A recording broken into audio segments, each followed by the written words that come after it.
What about the other team on the other side of this matchup then? So RNG were the champions of the spring. Now, I don't want to be a hater, right? Because look, I actually did think the Zhao Hu storyline is incredible. I've always thought he was an underrated player by international fans because they often don't see. Well, obviously the spring portion of the year isn't when fucking Worlds is, so they don't get to see how good the guy is. But I do think personally, like even when they won MSI, dude, I didn't actually think they were the best LPL team. Like, I thought FPX looked better at times in the spring, you know, like that playoff format was super forgiving. They got to win like a million best of fives, then come back. So, like, what do you think of RNG? They've obviously had, you know, the post MSI drop off, but like, where are they at in the league for you? I think they're getting exposed pretty hard right now, and there's three major factors. Number one thing is, like you mentioned, they had a 2-week quarantine when they were coming back into the league, so that definitely impacts you. You know, you're not going to get as much scrim time and all of that. And we heard in interviews where Xiao Hu said that, they came back late, everyone was playing on the new patch, they saw what everyone was playing, and they just kind of scrambled to copy everything at the same time without really learning the ins and out of the new compositions. So cut them some slack on that right now. They're currently 13th place in the LPL, definitely not where you want to be, but I think there are some real issues further down the line. The number one glaring one is Crying is getting exposed super hard. Crying has never been a top tier mid laner, and watching him against FPX, where he gets solo killed twice in a single game by Doinby, is a very worrying sign, because currently the way that RNG are drafting is they're trying to play keep away, and they're trying to make sure Crying gets something very easy. So if they're putting on Karma and Renekton. Those are champions that are basically fail-safes in the mid lane.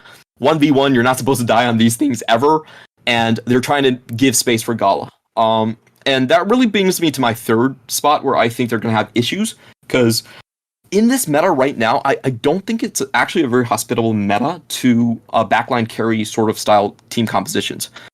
What a lot of these teams try to do when they try to play for hyper carry in the AD carry position with things like Jinx and especially Kog'Maw is they try to get to objectives first. They have a front line and they try to have other teams run into their front line and basically commit suicide. What we're seeing in the league right now is that there are so many fighter class champions that actually you have to respect their spacing. It's not the one that are on objectives first that get to keep their ground. It's actually the ones that have these champions like Gwen, like Akali, and like Viego, where you actually have to back out of their spacing because they are untargetable. I don't exactly like that mechanic, but Riot has leaned very, very heavily on basically saying that, you know, the fighter mechanic is going to be very similar to Assassins, where if they do not want to be targeted, you can actually fight them first, and they will always force out positioning from the AD hypercarry player. So, you know, I think RNG, they are going to have to find their footing, and I think it's going to be very difficult. My predictions for RNG is that unless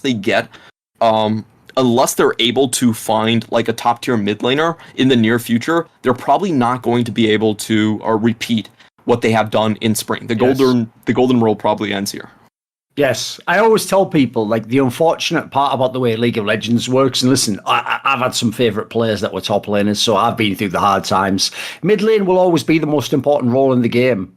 So unfortunately, if your mid laner is where you have like the drop off in compared to your opponent's team, you can have a hard time winning world championships, being a dominant team. Like, it doesn't matter how good the top laner and the AD carry are. Even then, by the way, as you say, when they sort of play all around Gala, listen, he's a very good player. Like you saw at MSI. He's not the best one in the entire LPL though. Like, there's even better players in that sense. So yeah, I agree. Like, listen, it was a cool story in spring, and the fact that he won MSI is amazing. But like, the LPL is hard. Like, they might not even go to Worlds, mate. Who knows?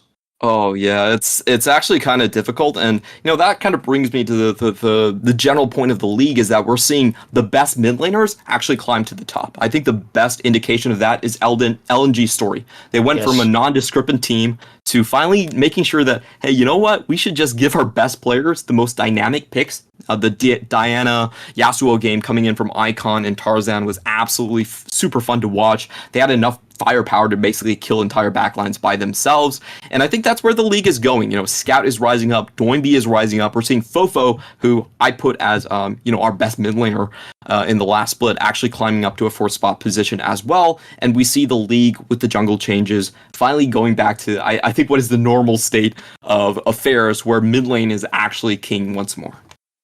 Want to see more cool, funny, interesting clips based on topics from my content? Well, subscribe to this channel then, or, you know, be a pleb and don't.